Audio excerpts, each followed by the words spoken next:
بسم اللہ الرحمن الرحیم۔ السلام علیکم۔ سورہ آل عمران آیت 83 تا 97 کا ترجمہ۔ کیا یہ لوگ اللہ کے دین کے علاوہ کچھ اور تلاش کر رہے ہیں جبکہ آسمانوں اور زمینوں کی تمام چیزیں چاروں ناچار اسی کی تابع فرمان ہیں اور سب کو اسی کے حضور واپس جانا ہے۔ آپ کہہ دیں کہ ہم اللہ پر ایمان لائے اور جو کچھ ہماری طرف نازل کیا گیا اس پر، اور جو کچھ ابراہیم و اسماعیل و اسحاق و یعقوب علیہ السلام پر نازل کیا گیا، اور جو کچھ موسیٰ اور عیسیٰ اور دوسرے انبیاء علیہ السلام کو ان کے رب کی طرف سے عطا ہوا، ہم اس سب پر ایمان رکھتے ہیں۔ ہم ان کے درمیان فرق نہیں کرتے اور ہم اللہ کے تابع فرمان ہیں۔ جو کوئی اسلام کے علاوہ کوئی اور طریقہ تلاش کرے تو وہ دین اس سے قبول نہیں کیا جائے گا، اور ایسا شخص آخرت میں نقصان اٹھانے والوں میں سے ہوگا۔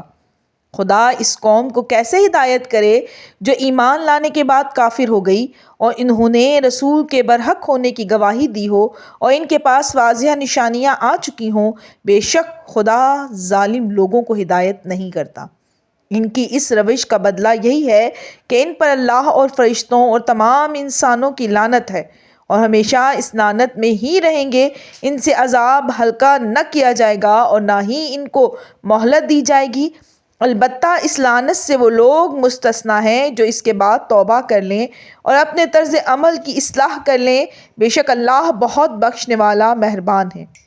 مگر جن لوگوں نے ایمان لانے کے بعد کفر اختیار کیا پھر کفر میں بڑھتے ہی گئے تو ان کی توبہ ہرگز قبول نہ کی جائے گی۔ ایسے لوگ گمراہ ہیں۔ بے شک جن لوگوں نے کفر کیا اور کفر کی حالت ہی میں مر گئے، اگر ان میں سے کوئی اپنے آپ کو عذاب سے بچانے کے لیے روئے زمین کے برابر بھی فدیہ سونے میں دے تو اسے قبول نہ کیا جائے گا۔ ان لوگوں کے لیے ناک عذاب ہے اور ان کا کوئی مددگار نہیں ہے۔ تم نیکی کا مقام اس وقت تک ہرگز حاصل نہیں کر سکتے جب تک اپنی محبوب چیزوں میں سے راہ خدا میں خرچ نہ کرو، اور تم جو کچھ بھی خرچ کرو گے تو اللہ اس سے باخبر ہے۔ تمام کھانے بنی اسرائیل کے لیے حلال تھے سوائے اس کے جسے تورات کے نازل ہونے سے پہلے اسرائیل نے اپنے اوپر ممنوع قرار دیا تھا۔ آپ کہہ دیں اگر تم سچے ہو تو تورات لے آؤ اور اس کی تلاوت کرو۔ اس کے بعد بھی جو خدا پر بہتان باندھے تو اس کا شمار ظالموں میں ہوگا۔ آپ کہہ دیں کہ خدا نے سچ کہا ہے، تم ملت ابراہیم کا اتباع کرو، وہ باطل سے کنارہ کش تھے اور وہ مشرکین میں سے نہیں تھے۔ بے شک سب سے پہلا گھر جو انسان کے لیے تعمیر ہوا وہ وہی ہے جو مکہ میں واقع ہے۔ اس میں برکت دی گئی ہے اور تمام جہانوں کے لیے ہدایت ہے۔ اس میں کھلی ہوئی نشانیاں ہیں۔ مقام ابراہیم ہے، جو اس میں داخل ہو جائے گا وہ محفوظ ہو جائے گا۔